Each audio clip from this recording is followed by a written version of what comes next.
యేసుక్రీస్తు ప్రభు నామములో మీ అందరికీ పార్ట్నర్షిప్ ఇండియా తరఫున ఆహ్వానం మేరకు చేసినటువంటి దేవుని సేవకులందరికీ వందనాలు. సో రాయలసీమ ప్రార్థన సమావేశం కంప్లీట్ చూసాం. ఈ రోజుల్లో ఎక్కువ మాట్లాడుకునేది, తక్కువ చేసేది ప్రార్థన.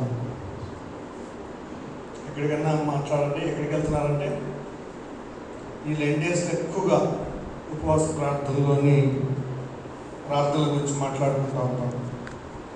దీని గురించి ఎక్కువ ప్రార్థన చేస్తుంటారో మనకు తెలియదు.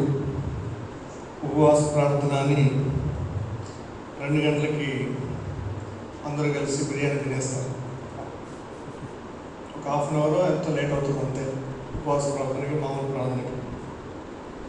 సో అలా కాకుండా ప్రార్థనలు ఖచ్చితంగా మనం ఎక్కువ మాట్లాడుకునేవి, ఎక్కువ చేసేవి కూడా అయి ఉంటే అది ఎంతో ఆశీర్వాదకరంగా ఉంటుంది.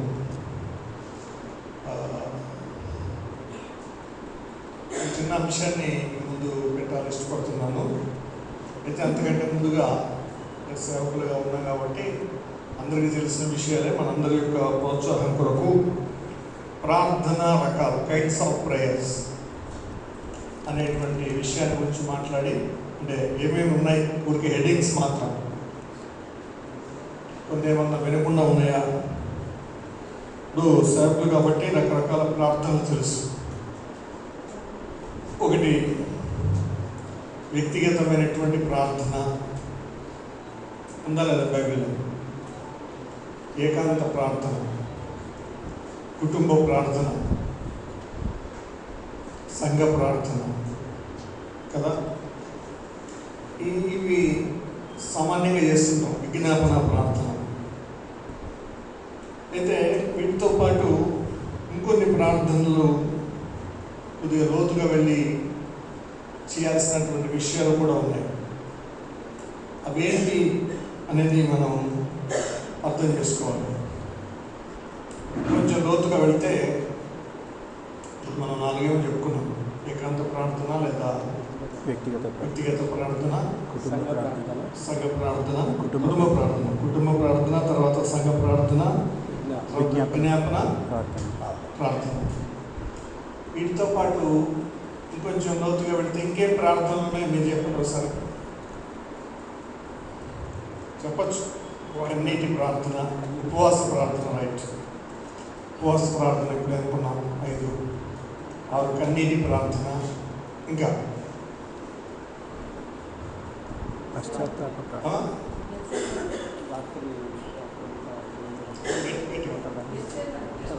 గెత్సేమనే ప్రార్థన, సంపూర్ణ రాత్రి ప్రార్థన. రైట్, ఇంకా సంపూర్ణ రాత్రి ప్రార్థన, సంపూర్ణ ఆల్ నైట్ ప్రేయర్. వాక్యంలో చెప్పండి, ఆల్ నైట్ ప్రేయర్. ప్రార్థన విషయాల్లోకి వచ్చినట్లయితే బైబిల్లో యేసు ప్రభు చెప్పిన ప్రార్థన, మెలకువగా ఉండి ప్రార్థన చేయడం అన్నాడు కదా చాలాసార్లు. కాబట్టి మెలకువగా ఉండి అంటే సంపూర్ణ రాత్రి ప్రార్థన కాదు. మెలకువగా ఉండడం అంటే జరగబోయేటువంటి దాన్ని ముందుగానే ఉపద్రవాల నుంచి తప్పించుకొని మెలకువగా ఉండి, అంటే స్పిరిచువల్ అవేర్నెస్ అంటారు. అలాంటి మెలకువతో చేసేటువంటి ప్రార్థన, మెలకువగా ఉండి చేసేటువంటి ప్రార్థన.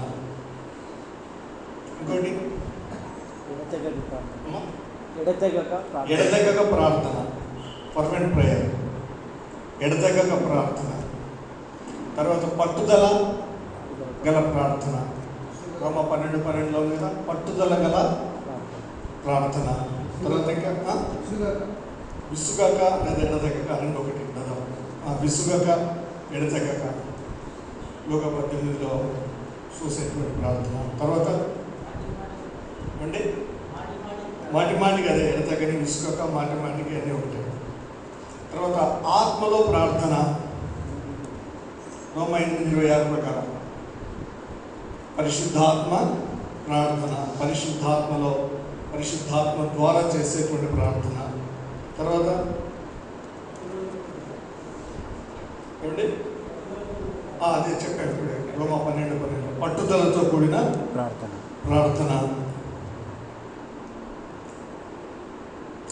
కొంచెం ఆలోచిస్తే ఏముంటుందంటే రోమ 6:12 ప్రకారం 18 ప్రకారం 12 నుంచి 18 రోమ కాదు ఎఫ్ఎస్సి 6 నుంచి 12 వచ్చిన నుంచి 18 ప్రకారం అక్కడ ఉన్నటువంటి ప్రార్థన ఏమంటారంటే ఎదిరించుడి అని ఉంటాయి కదా అపవాది శక్తుల్ని.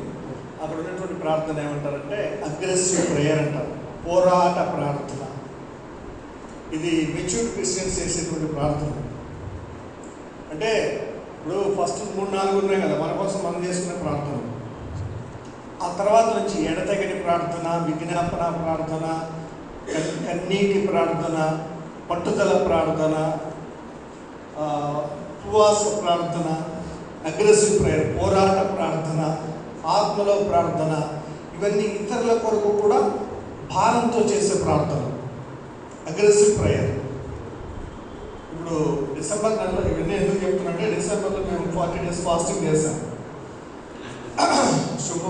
క్రిస్మస్ అప్పుడు ఇందూరుకు శుభవార్త చెప్పాలని నటరాజన్ లాజరస్ గారు ఆయన్ని పిలిచి ఆ పిలువకు ముందు 40 రోజులు ప్రార్థన చేశాం. ఆ 40 రోజులు రోజు ఒక రకమైన ప్రార్థన గురించి మాట్లాడాను. నేను వెతుకుతూ ఉంటే రోజు ఒకటి వస్తూ ఉన్నా బయటికి,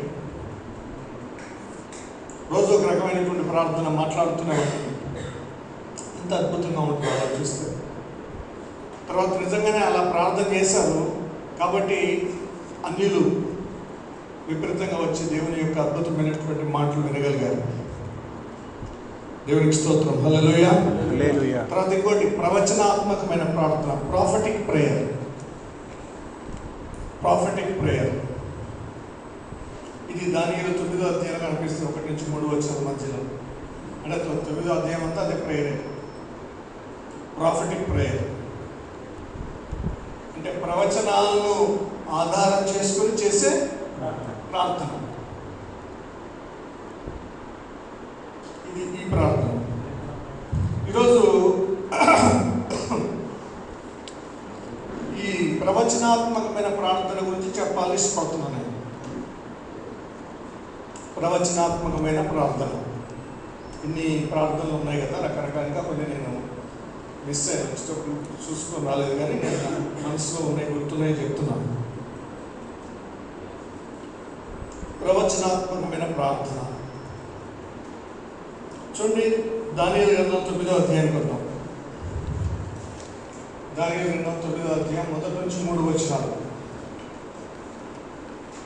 1 నుంచి 3 వచనాలు.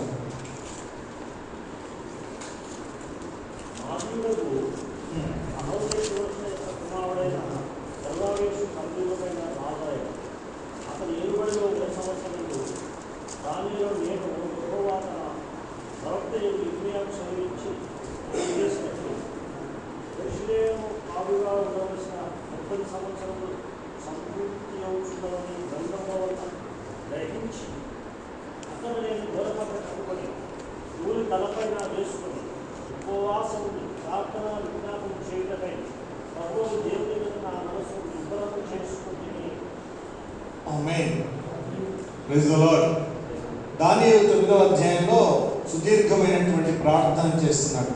బహుశా అప్పటికి 85 సంవత్సరాల వయసు ఉంటుంది అంటారు దానియేలు. అంత వృద్ధాప్యంలో ప్రార్థన చేస్తున్నాడు. ఆ ప్రార్థనకు ఆధారం లేకుండా ప్రార్థన చేయట్లేదు, ప్రార్థనకు ఆధారం ఉంది. అదేంటి అంటే ఇర్మియా యొక్క ప్రవచనం. ఇర్మియా యొక్క ప్రవచనం ఆధారంగా చేసుకొని ప్రార్థన చేస్తున్నాడు. ఏంటి ఇర్మియా యొక్క ప్రవచనం అంటే ఇర్మియా గ్రంథాన్ని చదివాడంట. ఇర్మియా గ్రంథంలో ఏముంది అంటే యెరూషలేము 70 సంవత్సరాలు చెరపట్టబడాలి, చెరపట్టబడిన 70 సంవత్సరాల తర్వాత మళ్ళీ వారికి విడుదల కలుగుతుంది అని ఇర్మియా ప్రవక్త చెప్పాడు. ఇర్మియా గ్రంథంలో ఆ మాట ఉంది. ఒకసారి చూడండి, ఇర్మియా గ్రంథం 29వ అధ్యాయం. ఇర్మియా గ్రంథం 29వ అధ్యాయం 10వ వచనం. ఒకసారి చదవండి ఎవరైనా. 29:10. బబులోను రాజ్యమునకు 70 సంవత్సరములు గతించిన తర్వాతనే మిమ్మల్ని కూర్చి నేను పలికిన శుభవార్త నెరవేర్చి 70 సంవత్సరములు గడిచిన తరువాత నేను పలికిన శుభవార్త నెరవేర్చి ఈ స్థలమునకు మిమ్మును తిరిగి ఈ స్థలమునకు నేను మిమ్మును తిరిగి రప్పించునని నేను మిమ్మల్ని రప్పించును దర్శించును అని చెప్తున్నాడు. అంటే ఇర్మియాలో ముందే చెప్పబడింది ఏంటి అంటే యెరూషలేము అనేటువంటి నగరం లేదా యూదా అనేటువంటి ఆ యొక్క జాతి చెరపట్టబడుతుంది. 70 సంవత్సరాలు వాళ్ళు చెరలో పెడతారు, బబులోను చెరకి. 70 సంవత్సరాల తర్వాత వారికి విడుదల కలుగుతుంది. నేను ఈరోజు చెప్పేటువంటి ప్రార్థన అంశం పేరేంటి? ఏం ప్రార్థన? ప్రవచనాత్మకమైన ప్రార్థన. దానియేలు దేన్ని ఆధారం చేసుకొని ప్రార్థన చేస్తున్నాడు అంటే ప్రవచనాన్ని ఆధారం చేసుకొని ప్రార్థన చేస్తున్నాడు అని చెప్తున్నాను. ప్రవచనాన్ని ఆధారం చేసుకొని ప్రార్థన చేస్తున్నాడు. ఈ ప్రవచనం ఇర్మియా గ్రంథం 29:10 ఉన్నటువంటి ప్రవచనాన్ని ఎత్తి పట్టుకొని ఇర్మియా గ్రంథాన్ని చదివి ప్రార్థన చేస్తున్నాడు. ఇర్మియా దేవుని ప్రణాళికలు అత్యద్భుతాలు. దేవుడు చాలా ఆశ్చర్యకరుడు. ఆయన ముందుగానే సమస్తమును ప్రణాళిక కలిగి ఉన్నాడు. ఆయన ఏది అప్పటికప్పుడు చేసిన వాడు కాదు. జగత్తు పునాది వేయబడకునిపై మనల్ని ఎలాగ ఏర్పాటు చేసుకున్నాడో, ఎలాంటి తలంపులు మన ఎడల కలిగి ఉన్నాడో, ఈ విశ్వాన్ని బట్టి కూడా అలాంటి తలంపులే కలిగి ఉన్నాడు. ఈరోజు అట్టి ప్రార్థన చేస్తున్నాడు. ఈ దానియేలు చేసినటువంటి ప్రార్థన బహుశా 535వ సంవత్సరం ఆ ప్రాంతంలో బీసీలో. ఎందుకంటే 536లో దీనికి విడుదల కలిగింది. బబులోను చెరకు వెళ్ళింది 606లో మొదటిసారి. 586లో దేవాలయం అంతా కూడా పడగొట్టబడి అందులోని వస్తువులతో సహా నెబుకద్నెజరు యూదులు పట్టుకుని వెళ్ళాడు. మొదటిసారి దానియేలు, షద్రకు, మేషకు, అబేద్నెగో అనేటువంటి వాళ్ళని పట్టుకెళ్ళిన టైము 606 అని చెప్తారు బీసీలో. అప్పటికి నెబుకద్నెజరు యొక్క తండ్రి కూడా ఉన్నాడు. అటువంటి ఆ రోజుల్లో ఈ 70 సంవత్సరాలు ముగింపు సమయం కావస్తూ ఉంది. కానీ ఇప్పుడు దేవుడు చెప్పాడు కదా, దేవుడు చెప్పిన దాన్ని దేవుడు నెరవేరుస్తాడు కదా, మళ్ళీ మనం ఎందుకు ప్రార్థన చేయాలి అని దానియేలు ఊరుకోలేదు. ఇప్పుడు ఇర్మియా గ్రంథాన్ని చదివిన తర్వాత అమ్మయ్య దేవుడు 70 సంవత్సరాల తర్వాత విడుదల కలుగజేస్తాడంట అని పుస్తకం మూసేసి బిర్యానీ పడుకోలేదు. కానీ అది చదవగానే ఏమైపోయింది, ఆయన ఇంకా దాని కొరకు అది నెరవేర్చబడాలని ప్రార్థన చేయడం మొదలుపెట్టాడు. ఇప్పుడు ఏవైతే దేవుడు మనకు వాగ్దానాలు ఇవ్వని, ప్రవచనాలు ఇవ్వని, మన గురించో, కుటుంబాల గురించో, సంఘం గురించో, సార్వత్రిక సంఘం గురించో, దేశం గురించో, వాటిని మళ్ళీ ఎత్తి పట్టుకొని ప్రార్థన చేసేటువంటి ప్రార్థనా పనులు కావాలి. వాళ్ళను విజ్ఞాపన కర్తలు అంటారు. ఈ రోజుల్లో ఏమైపోయిందంటే వ్యక్తిగతమైనటువంటి అంశాల కొరకు మీరు కడుపు నొప్ప, కాళ్ళ నొప్ప, కన్ను నొప్ప, ఆ నొప్ప, ఈ నొప్ప రండి ప్రార్థన చేస్తాం అనేవాళ్ళు ఉంటారు. కానీ అయ్యో దేశం పాడైపోతుంది, దేశం కొరకు ప్రార్థన చేద్దాం అనేటువంటి వాళ్ళు కుదువైపోయారు. ఆలోచించండి. ఇలాగా దేశం కొరకు, నశించిపోతున్నటువంటి ఆత్మల కొరకు, పాడైపోతున్నటువంటి దేశం కొరకు ప్రార్థన చేసేటువంటి వాళ్ళు కరువైపోయారు. ఇర్మియాలో ఉన్నాం కదా, ఇర్మియాలో ఉన్నప్పుడు 29:7 చదవండి ఒకసారి. ఇర్మియా 29:7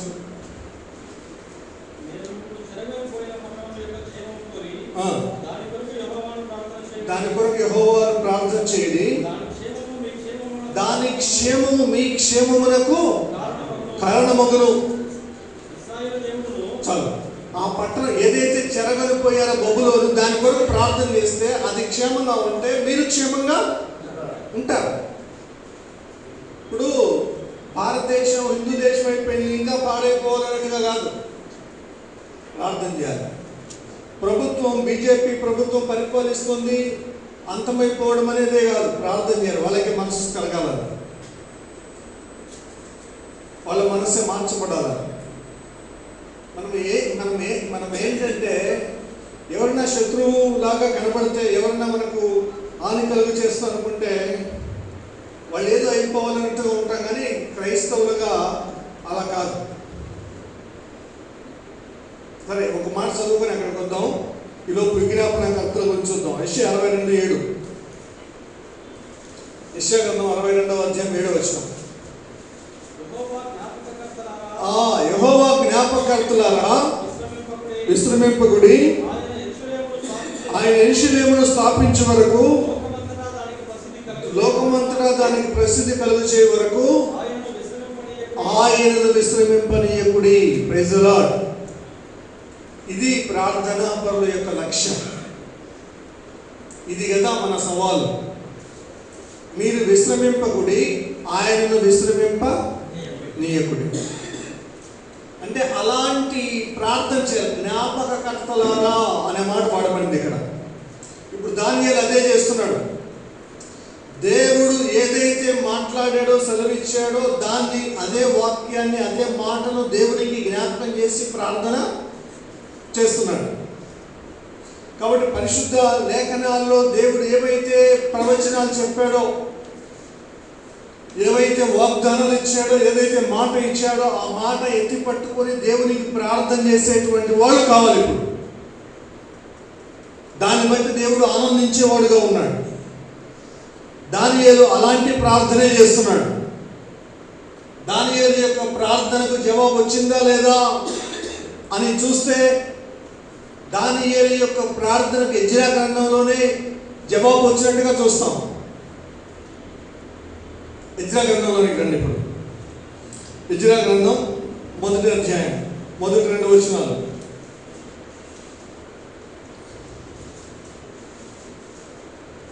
యెజ్రా గ్రంథం 1వ అధ్యాయం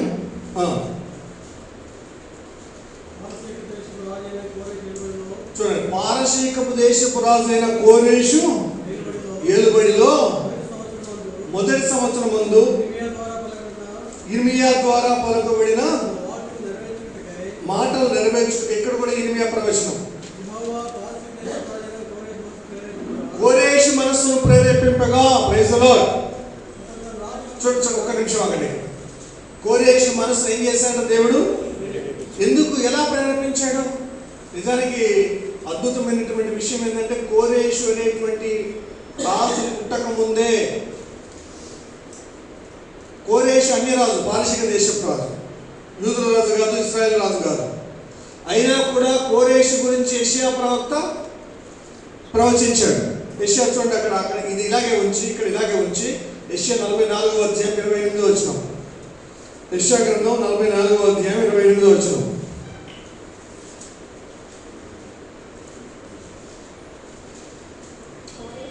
కోరేషుతో, నా మంద కాపరి, నా చిత్తమంతి నెరవేర్చువాడా.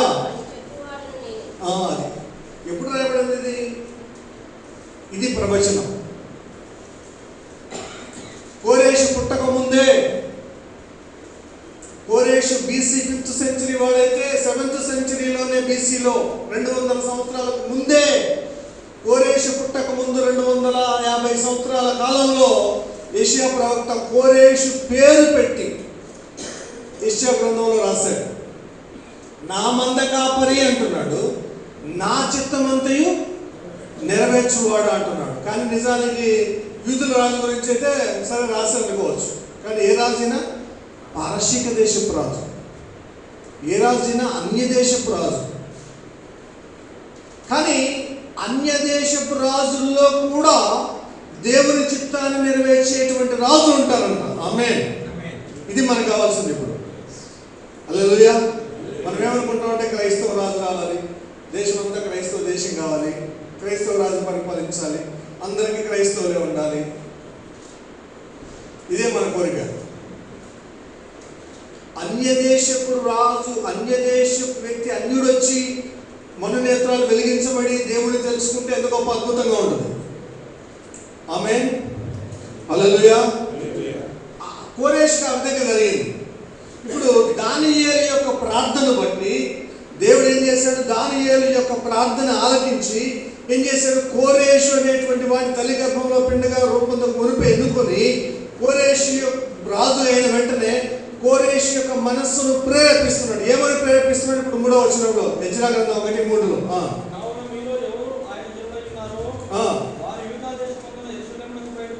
అది ఏమంటున్నాడు?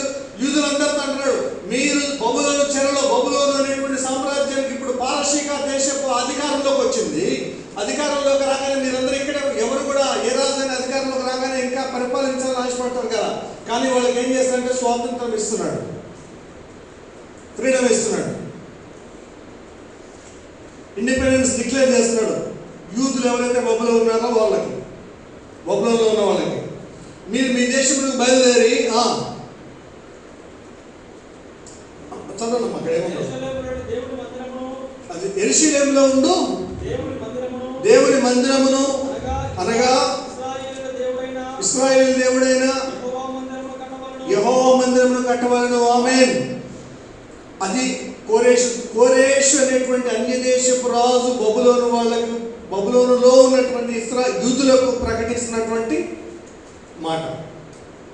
ఇప్పుడు ఒక అన్యదేశపు రాజు దేవుని మందిరాన్ని కట్టమని మాట్లాడుతున్నాడంటే ఎంత అద్భుతమైన విషయం. దాని వెనకాల ఎంత ప్రార్థన ఉంది, ఎంత విజ్ఞాపన ఉంది, ఎంత ప్రవచనం ఉంది, ఎన్ని సంవత్సరాల దేవుని సంకల్పం ఉంది, దేవుని ప్రణాళిక ఉంది. ఇప్పుడు బబులోనులో ఉన్నటువంటి యూదులు కోరేషు రాజు కాగానే వీడు హతమైపోవాలని కోరుకున్నారా? కానీ అద్భుతమైనటువంటి విషయం మనకు కనబడతా ఉంది. దేవునికి అసాధ్యమైంది ఏది లేదు. రాజుల హృదయాలు నీటి కాలువల వలె మార్చగలిగిన దేవుడు ఆయన. రాజుల హృదయాలు నీటి కాలువల వలె మార్చగలిగినటువంటి దేవుడు అని జ్ఞాపకం చేసుకో. తర్వాత కంటిన్యూగా అక్కడ అన్యుడు అంటున్నాడు, వారి దేవుడు వారికి తోడేయును గాక.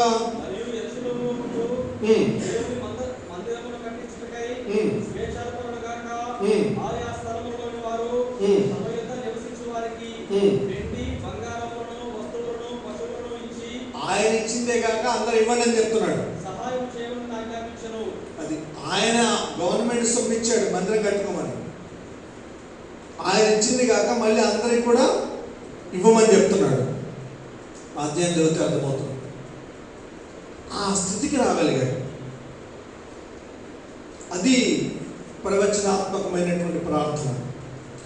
ఏదైతే ప్రభువా వాక్యములో నీవు సెలవిచ్చావో ఆ వాక్యాన్ని నీవు నెరవేర్చండి అని దానియేలు ప్రార్థన చేస్తే అన్య దేశపు రాజు హృదయం దేవుడు ప్రేరేపించి మార్చబడి తన ఆధీనంలో, తన స్వాధీనంలో, తన అధికారము క్రింద ఉన్నటువంటి ప్రజలకు స్వేచ్ఛ స్వాతంత్రాన్ని ఇచ్చి బబులోను నుంచి, పారసీక దేశం నుంచి వాళ్ళ సొంత దేశమైనటువంటి యూదా దేశం వెళ్ళి మీ ఇల్లు కట్టుకోండి, మీ మందిరం కట్టుకోండి, మీ స్వేచ్ఛ అర్పణలు మీరు ఉపయోగించుకోండి, ఇంకా వెండి బంగారం తీసుకెళ్ళండి, కారాగారం ఇక్కడ ధనాగారం నుంచి తీసుకువెళ్ళండి.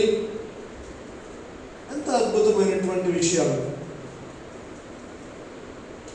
ఇలాంటి ప్రార్థన చేసేటువంటి వాళ్ళు ఉంటే దేవుడు అద్భుతాలు చేయకమానడు. ఈరోజు నరేంద్ర మోడీ కావచ్చు, నడ్డా కావచ్చు, లేదంటే అమిత్ షా కావచ్చు, లేదంటే ఇంకెవరైనా కావచ్చు, కానీ భారతదేశాన్ని పరిపాలిస్తున్నటువంటి అధికారం చేపట్టినటువంటి వాళ్ళు ఎవరైనా కావచ్చు, క్రైస్తవ లోకం నిజానికి భయపడాల్సినంతగా భయపడనక్కర్లేదు. ఇలాంటి ప్రార్థన చేస్తే దేవుడు అక్కడ కోరేషు అనే పదం తీసేసి మనం నరేంద్ర మోడీ అనే పదం పెట్టుకుని చదివితే ఎంత అద్భుతంగా ఉంటుందో. ఆయన కూడా అలాగా దేవుడు అతని మనసును ప్రేరేపిస్తే రేపు పొద్దున ఈ ఏదైతే అయోధ్య గుడి కట్టాడో, కృష్ణుడి గుడి కట్టబోతున్నాడో అవన్నీ మానేసి అదే స్థానంలో సజీవుడైనటువంటి దేవునికి మందిరాలు కట్టుకోండి అని అనగలడేమో. దేవునికి అసాధ్యమైంది లేదు. ఆమేన్, హల్లెలూయా. అంటాడా అనలేడా చెప్పండి? అనగలడు. అనడానికి రుజువులు ఉన్నాయి బైబిల్లో అంటున్నాను నేను. ఇప్పుడు ఒక ఒక 2 రకాల రుజువులు బైబిల్ అక్కడ దానియేలు గ్రంథంలో చూపిస్తాను నేను, మీకు అర్థమైపోతుంది. ఇప్పటికీ అర్థమైంది. దానియేలు గ్రంథంలో 2 రుజువులు అనగానే 2 రాజులు, షడ్రక్ మేషక్ అబేద్నెగో అనేటువంటి వారు దానియేలు ఉన్నటువంటి కాలంలో. అప్పుడు రాజు ఎవరు? నెబూకద్నెజర్. నెబూకద్నెజర్ ఆ దూర మైదానంలో ఏం పెట్టాడు? ఒక విగ్రహాన్ని పెట్టాడు. దాన్ని తప్ప ఇంకెవరిని కూడా ఎవరికి మనవి చేసుకోకూడదు, పూజించకూడదు. 3వ అధ్యాయంలో చూస్తాం. కానీ షడ్రక్ మేషక్ అబేద్నెగో అనేటువంటి వాడు దాన్ని పాటించలేదు. అందుకు అప్పుడు వాళ్ళకి వేయబడినటువంటి శిక్ష ఏంటి? మండుతున్నటువంటి అగ్నిగుండం. ఆ దాని కన్నా 3వ అధ్యాయం తీయండి ఒకసారి, నేను రెఫరెన్స్ కరెక్ట్గా గుర్తు రావట్లేదు నాకు. అప్పుడు 7 అంతల మంట వేడిమి చేసి వాళ్ళను తోసేస్తారు గుండంలోకి. తోసివేసిన తర్వాత తోసివేసిన వాళ్ళు వెళ్ళి చచ్చిపోతారు వేడికి తట్టుకోలేక. కానీ వీళ్ళు మాత్రం వీళ్ళ అంగీలు కూడా లేదా వీళ్ళ వస్త్రాలు కూడా అగ్నివాసన రాలేదు. వీళ్ళు బయటికి వచ్చిన తర్వాత అప్పుడు నెబూకద్నెజర్ ఒక శాసనం చేస్తాడు. అది మనకి ఇంపార్టెంట్. ఆ శాసనం ఏంటి? చదవండి. 20 ఎన్నో వచ్చిన 3వ అధ్యాయం 28. చదవండి, గట్టిగా చదవండి బాగా. ఈ విధముగా రక్షించుటకు సమర్థము గల దేవుడు కాక మరి ఏ దేవుడు లేడు. ఆమేన్. ఎవరంటున్నారు మాట? నెబూకద్నెజర్, అన్యుడు, అన్యదేశపు రాజు. అసాధ్యమని మోదీ అనడం. ప్రపంచాన్ని పరిపాలించినటువంటి ఒకప్పుడు బబులోను సామ్రాజ్యాధినేత అయినటువంటి నెబూకద్నెజరే ఈ మాట, ఈ విధముగా రక్షించక సమర్థము కలిగిన దేవుడు తప్ప మరి ఒక దేవుడు లేడు అని ఆయనే చెబుతూ ఉంటే, ప్రపంచాన్నే పరిపాలించిన లేదు అద్భుతులు 7 వింతల్లో ఒకరినటువంటి ఆ వేలాడే తోటలు కట్టి ప్రపంచాన్ని ఆకర్షించినటువంటి రాజు అంటూ ఉంటే, ప్రపంచంలో ఉన్న 210 దేశాలు ఆఫ్టర్ ఒక దేశానికి ప్రధానమంత్రి అయినటువంటి నరేంద్ర మోడీ అనలేడా? మనం ప్రార్థన చేస్తే, క్రైస్తవులంతా ప్రార్థన చేస్తే, దేవుడు అతని హృదయాన్ని ప్రేరేపిస్తే ఆయన అనక మానడు. ఆమేన్. హల్లెలూయా. అర్థం చేసుకోవాలి. దేవుని సన్నిధిలో అలాంటి అద్భుతాలు చేయగలిగిన దేవుడు, రాజుల హృదయాలను ఇట్టి కాలువల వలె మార్చగలిగిన దేవుడు మనకున్నాడు. అట్టి అద్భుతాలు చేసేటువంటి దేవుడు మనకున్నాడు. ఇక 2వ ఉదాహరణ అక్కడే. ఇప్పుడు మీకు అది కూడా ఐడియా వచ్చి ఉండాలి. ఏంటది? ఏ రాజు? ఇంకో రాజు కూడా ఇలాగే అంటాడు. దర్యావేష్. ఎన్నో అధ్యాయం? 6వ అధ్యాయం. దానియేలు గ్రంథం 6వ అధ్యాయం. ఇక్కడ కూడా రాజుకు తప్ప వేరెవరికి మనమే చేయకూడదనే శాసనం ఉంది. కానీ దానియేలు ఏం చేశాడు? తన ఇంటికి వెళ్ళి ముమ్మారు యెరూషలేము వైపు తమ కిటికీలు తెరిచి ఉండగా రోజుకు ముమ్మారు ప్రార్థన చేస్తూ వచ్చాడు. ఈ విషయాన్ని అక్కడ స్థానికులు వెళ్ళి, అతని మీద కోపంగా ఉన్న వాళ్ళు వెళ్ళి రాజుకు తెలియజేశారు. రాజుకి దానియేలు అంటే మహా ఇష్టం, కానీ శాసనం ఉంది, ఏం చేయలేడు. కాబట్టి ఆ శాసనాన్ని బట్టి దానియేలు తీసుకువెళ్ళి ఏం చేశారు? సింహాల గుహలో వేశారు. సింహాల గుహలో వేసిన తర్వాత ఆ రోజు రాత్రి రాజుకు నిద్ర పట్టలేదు. అన్ని తానభాజ్యాలన్నీ మానుకొని, విధులు వినోదాలన్నీ మానుకొని రాత్రంతా మేలుకున్నాడు కలవరంతో. పొద్దున్న లేచి సింహాల బోన్ దగ్గరికి వెళ్ళి ఎవరు పిలిచాడు? 6వ అధ్యాయం 20వ వచనం. చెప్పండి. అతడు కొండ దగ్గరకు రాగానే దుఃఖ స్వరముతో దానియేలును పిలిచి, జీవము గల దేవుని కుమారుడు అయిన దానియేలు. రాజు అంటున్నాడు చూడండి. రాజుకు ఏం తెలిసింది? జీవము గల దేవుడు సేవకుడు ఇతనే తెలిసిపోయింది. అంటే రాజుకు హోప్ ఉంది, అన్య దేశపు రాజు అయినటువంటి అతనికి విశ్వాసం ఉంది, నిరీక్ష ఉంది, కాబట్టే పిలుస్తున్నాడు. ఆ దేవుడు ఇతనికి తప్పకుండా సహాయం చేసి ఉంటాడు. చేస్తుంటాడు. సింహాల గుహలో వేసింది ఇతనే, కానీ దేవుడు ఇతని పక్షంగా ఉండి గొప్ప కార్యం చేస్తుంటాడని జీవము గల దేవుని సేవకుడైన దానియేలు, నిత్యము నీవు సేవించిన దేవుడు నిన్ను రక్షించిన. అప్పుడు రాజు చిరంజీవి ఎగురు గాక,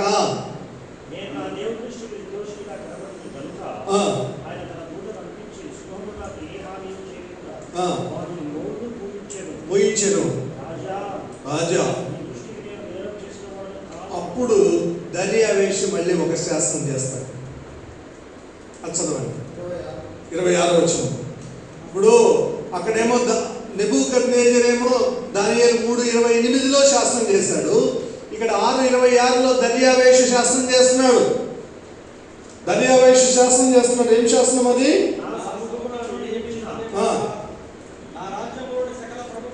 ఏమంటున్నాడు? నా రాజ్యంలో సకల ప్రభుత్వములు యందు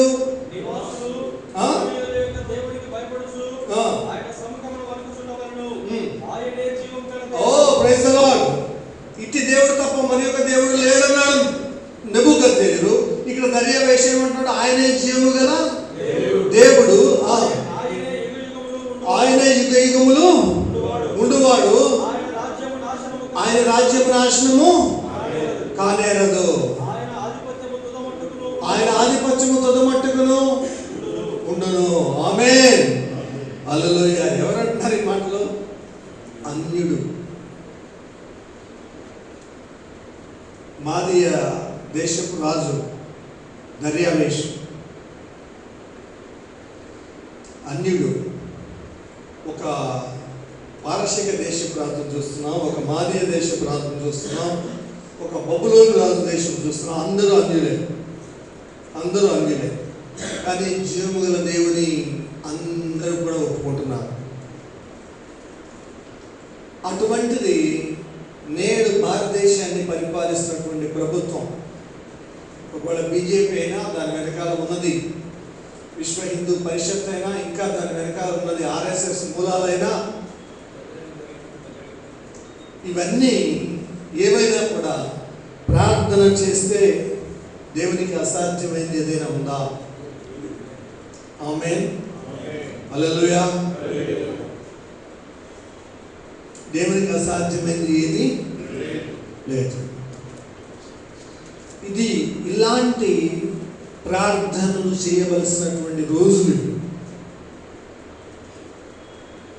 నేను ఈ గవర్నమెంట్ రావాలని నేను ప్రార్థన చేయమని చెప్పట్లేదు. అయితే వస్తే ఒకవేళ నీ చిత్తం అయితే ప్రభువా, వారి మనస్సులను ప్రేరేపించి, వారి హృదయాలను ప్రేరేపించి, మనకైతే సెక్యులర్ గవర్నమెంట్ రావాలనే కోరిక, అది కాంగ్రెస్ గవర్నమెంట్. కానీ కనుసూపు మేరలో వస్తుందన్నటువంటి ఆశ కనపడడం లేదు. ఏ వైపు నుంచి చూసినా కూడా. మన ఆంధ్ర రాష్ట్రం వరకు వస్తే మనం పేరు పెట్టి చెప్పుకోనక్కర్లేదు, కానీ దొందే. ఏ పార్టీకి ఎంపీ టికెట్కి ఏ పార్టీకి మీరు ఓటు వేసినా అది బీజేపీకి వేసినట్టే, అందులో డౌట్ ఏం లేదు. ఒకరు బహిరంగంగా, ఒక రూపాయికారంగా, అంతే బీజేపీకి సపోర్ట్ చేసేది. ఎవరైనా ఆయనకే సపోర్ట్ చేసేది, అందులో అనుమానమే లేదు. నాకు తెలిసి ఎంపీ టికెట్ వరకు నోటా కొట్టడం మంచిది అనుకుంటున్నాను. అయితే ఒకవేళ దేవుని చిత్తం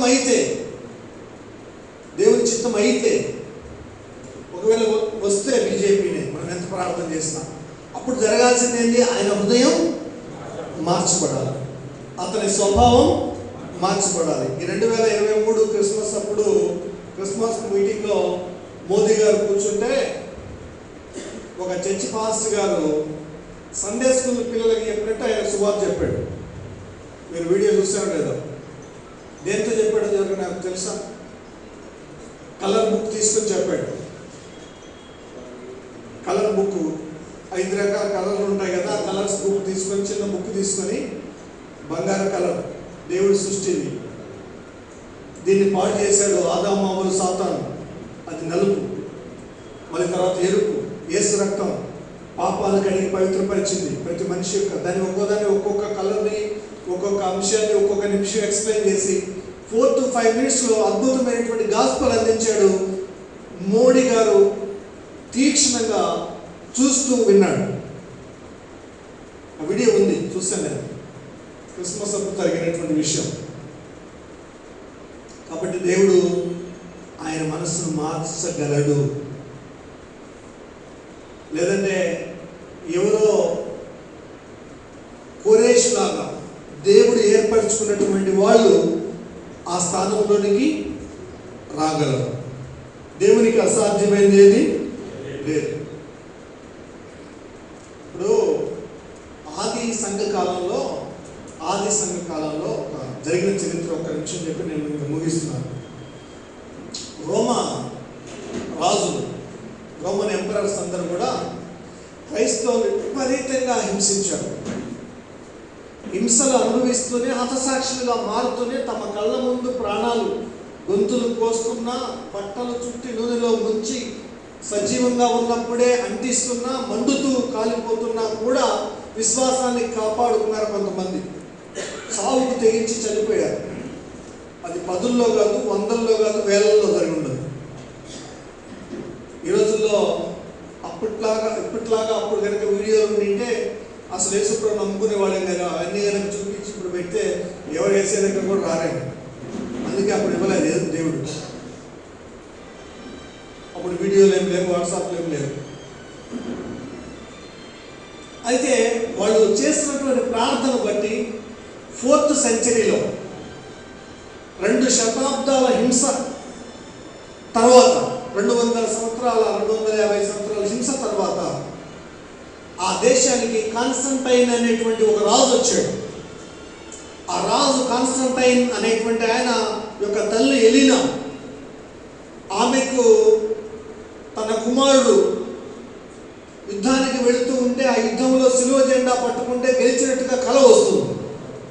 దాన్ని పట్టుకొని అది చెప్పగా ఆయన అలాగే సిలువ పట్టుకొని యుద్ధానికి వెళ్ళి గెలిచి వచ్చిన తర్వాత ఆయన ఏం చేశారంటే రోమా సామ్రాజ్యం అంతా కూడా పూర్తిగా క్రైస్తవ వ్యతిరేకమైనటువంటి ప్రభుత్వము, మనుషులు, అటువంటి వాళ్ళందరూ కూడా ఒక్కసారిగా మీరందరూ యేసు ప్రభువునే ఆరాధించాలి అని శాసనం చేశారు.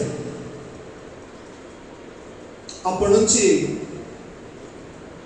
దేవుడే సామ్రాజ్యాధినేతే స్వయంగా శాసనం చేస్తే అందరూ కూడా యేసు ప్రభువును ఆరాధించడం మొదలుపెట్టారు. అప్పటి నుంచి కదా క్రైస్తవ్యం విస్తరించిపోయింది. అక్కడి నుంచి అందులోంచి వచ్చిందే క్యాథలిక్స్ అయినా, అందులోంచి వచ్చి ఆ తర్వాత కాలంలో ఎప్పుడో 15వ శతాబ్దంలో ప్రొటెస్టెంట్స్ బయటకు వచ్చినా, అయితే మొత్తం మీద ఆ వ్యతిరేకత అనేది పోయింది. రాజే మారితే దేశమే మారిపోతుంది. కాబట్టి చేయాల్సినటువంటి ప్రార్థన ఏంటంటే రాజుల కొరకే. అందుకే 1 తిమోతి పత్రిక 2వ అధ్యాయం 1-2 వచనాలు ఏం మాట్లాడతాయి? 1 తిమోతి పత్రిక 2వ అధ్యాయం 1-2 లేదా 3 వచనాలు. మనమందరము సంపూర్ణ భక్తియు మాన్యత కలిగి సుఖముగాను నెమ్మదిగాను బ్రతుకు నిమిత్తము అన్నిటికంటే ఎలా బ్రతకాలంట? సుఖముగాను నెమ్మదిగాను బ్రతకాలంటే అన్నిటికంటే ముఖ్యముగా మనుషులందరి కొరకును, ఎవరి కొరకు? రాజుల కొరకును. ఇప్పుడు ఈ పెద్ద పెద్ద కార్పొరేట్ చర్చెస్ ఉన్నాయి కదా, దానికోసం చేస్తామనండి. బ్యాంకుల్లో అకౌంట్లలో డబ్బులు పడతాయి, ప్రార్థన చేస్తామనండి. ఇట్లాంటి మాటలు కాకుండా రాజుల కొరకు ప్రార్థన చేద్దామని పిలిచేవాళ్ళు లేరు. కొడతాను భయం. మనుషుల కొరకు, రాజుల కొరకు, అధికారుల కొరకు విజ్ఞాపనమును, ప్రార్థనను, యాచనలను, కృతజ్ఞతాస్తుతులను చేయవలని బ్రతిమలాడుచున్నాను అన్నాడా? మామూలుగా పౌర భక్తుడికి బ్రతిమలాడడం ఇష్టం, కానీ ఏం చేస్తాడు ఇక్కడ? హెచ్చరిస్తున్నాడు. మనం హెచ్చరించబడుతున్నాం. ఇది కదా హెచ్చరించబడుతున్నాం. ఇది కదా మనం ఈ రోజుల్లో ఎలక్షన్ సీజన్లో చేయాల్సినటువంటి ప్రార్థన.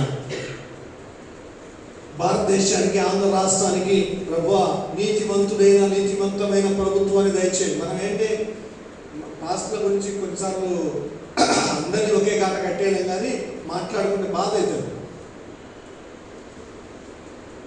వాళ్ళు డబ్బుల కోసం ఎలక్షన్ కొరకే మీటింగ్ పెట్టారని తెలుసు, పోతే బిర్యానీ డబ్బులు ఇస్తారని తెలుసు, కావాలని వెళ్తాం. 1000 రూపాయలు డబ్బులు పెట్టుకుని బిర్యానీ నుంచి ఏం చేయాలి? ఇప్పుడు అమ్ముడు పోయినట్ట ఏమని ప్రార్థన చేయాలి? ఇప్పుడు ఇంకా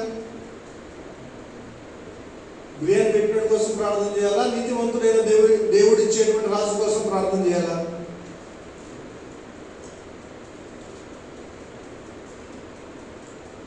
ఏమవుతున్నామంటే యాక్చువల్గా క్రైస్తవులు అయినటువంటి వాళ్ళం లోకానికి ఉప్పు, లోకానికి వెలుగు, నక్షత్రం లాంటి వాళ్ళం.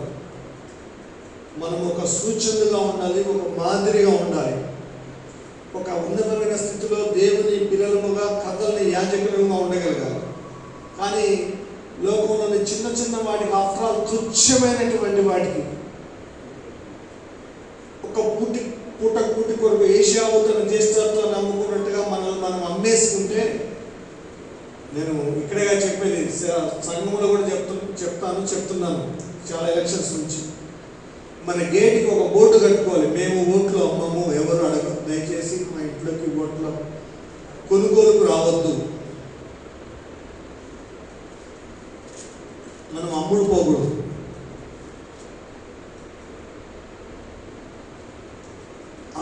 ఆ చిన్న బలహీనతకి దేవుని దృష్టిలో మనం ఇంకెంత ప్రార్థన చేసినా ఏం ప్రయోజనం? మన ప్రార్థన ఎలా వింటాడు దేవుడు? ఆలోచించండి. సరే, మనం ఇక్కడ కోరేషు ప్రార్థన దగ్గరకు వస్తే ఈరోజు ఒక 3 రాజుల గురించి మాట్లాడుకున్నాం. దానియేలు యొక్క ప్రార్థన. ఏం ప్రార్థన గురించి మాట్లాడుకున్నాం ఈరోజు మనం? ప్రవచనాత్మకమైన ప్రార్థన. పుట్టక ముందే కోరేషు రాజును దేవుడు ఏర్పాటు చేసుకున్నాడు. కోరేషు రాజు దానియేలు యొక్క ప్రార్థన బట్టి దేవుడు ఆయన హృదయాన్ని ప్రేరేపించాడు. దేవాలయం కట్టుకోవడానికి స్వేచ్ఛ స్వాతంత్రం ఇవ్వడానికి అనుమతించబడింది. రెండవదిగా నెబుకద్నెజర్ రాజు ఇంక దేవుడు తప్ప మరి యొక్క దేవుడు లేడు అన్నాడు. మూడవదిగా చూసినట్లయితే దర్యావేషు రాజు ఈయన్నే సేవించండి అని శాసనం చేశాడు. శాసనాలను మార్చగలిగిన దేవుడు ఆయన. ఇంకా చెప్పాలంటే ఎస్తేరు రాజ్యకాలంలో అహీశ్వరేషు శాసనం మార్చాడు, ఇంకొక శాసనాన్ని పుట్టించాడు. ఎవరి ప్రార్థన బట్టి? ఎస్తేరు మరియు మొర్దెకై మరియు వారు యూదులు చేసిన ప్రార్థన బట్టి. రాజు తాను చేసినటువంటి శాసనానికి వ్యతిరేకముగా ఇంకొక శాసనాన్ని పుట్టించాడు. ఆయన కూడా అన్ని దేశపు రాజే. ఇది ఒక 4వది. ఇంకోటి 5వ చివరిగా చెప్పాలంటే నయమాను అనేటువంటి కుష్ఠరోగము కలిగినటువంటి ఎవరైనా సిరియా దేశపు సైన్యాధ్యక్షుడు. ఒక ఇశ్రాయేలు చిన్నది చెప్పినటువంటి మాట, ఆ బిడ్డ చేసిన ప్రార్థన పట్టుకొని ఇశ్రాయేల్ దేశం వెళ్ళి ప్రవక్త దగ్గర మాట తీసుకుని యోర్దాను నదిలో మునిగి లేచిన తర్వాత ఆయన ఒక స్టేట్మెంట్ ఇస్తాడు. అది కూడా చూడండి ఒకసారి. యెషయా గ్రంథం 2వ రాజుల గ్రంథం 5వ అధ్యాయం ఉంటుంది. 2వ రాజుల గ్రంథం 5వ అధ్యాయం 16వ వచనం ముగిస్తున్నాను. యెహోవా తప్ప గహన బలినైనను మరి ఏ బలినైనను ఇతరమైన దేవతలకు నేను అర్పింపను. 2 కంచెల 5వ అధ్యాయం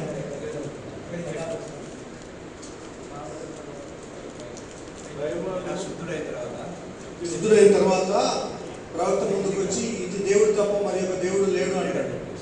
ఎలీషా ఎవని సన్నిధిని నేను నిలబడి ఉన్నానో ఇశ్రాయేలు దేవుడైన ఆ యెహోవా జీవముతోడు నేనేమీ తీసుకోనని చెప్పాను.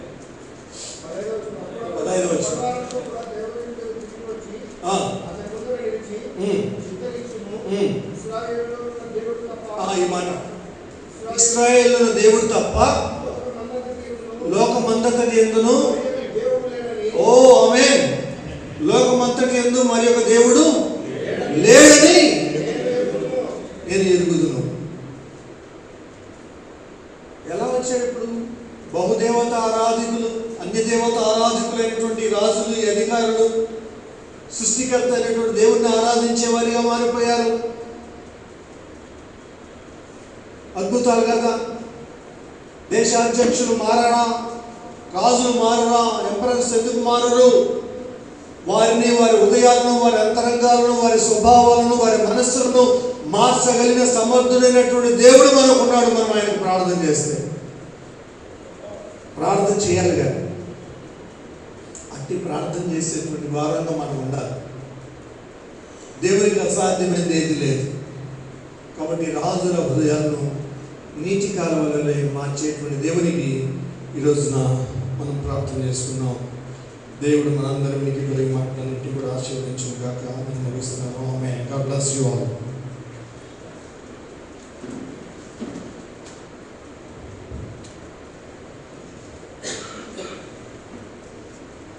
Thank you very much, Pastor.